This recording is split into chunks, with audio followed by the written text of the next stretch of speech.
Shalom and welcome to Students of Torah. This year's entitled Why Did Lot Go Off the Derech? Avram goes ahead and takes Lot under his wings, ready in their hometown. When Lot's father dies, Haran dies, and Avram just takes him in, and they're traveling together. Their wealth is all amassed together. It's always Avram, Sarah, and Lot. They seem to be one happy family, and it seems like Lot is really Avram's Talmud, his Talmud Muvhak, his main student. So sometimes we see great people in the Torah or great rabbis, great leaders, and it could be that they just didn't have the time for their children and they're so busy with other things and the children drift away. But over here, Avram was so close, it seems, with Lot. What happened? Rav Soloveitchik in the Sefer, Thinking Out Loud, on Parsha Lech Lecha, says the following. Avram was very successful materialistically. He had a lot of money, a lot of followers, a lot of spirituality. And Lot certainly was attracted to that and appreciated everything Avram did for him. But, if you look closely, they were very close until they went to Egypt. They got down to Egypt. Then, according to the Rav,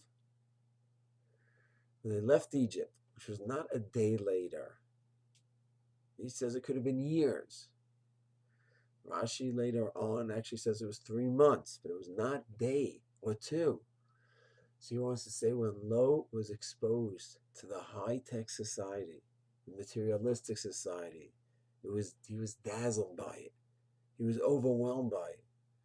And as much as he loved his uncle, the fact that his uncle was a great success, a spiritual success, he had his money as well, but so he was a shepherd. And here he goes into Egypt and he sees, wow, maybe the pyramids weren't built yet. That was built later on. But either way, it was the leading society culturally in the world. And Lot was dazzled by it. And the Rav says, he relates it to the 1950s and 1960s in his times. How many Jews came from Europe? They come to New York. They come to Boston. They just, wow. And they left Judaism behind. And he says, from Lot, we learn that example. We have to be so careful. We're come to a new society, a leading society, and somehow we feel, this is it.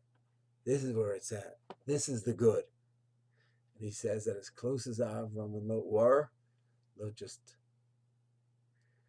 couldn't withstand this challenge. And instead of integrating these different values into the ultimate value system of spirituality and Judaism, he just lost it. That's Rav Soloveitchik's analysis of Lot. Shalom.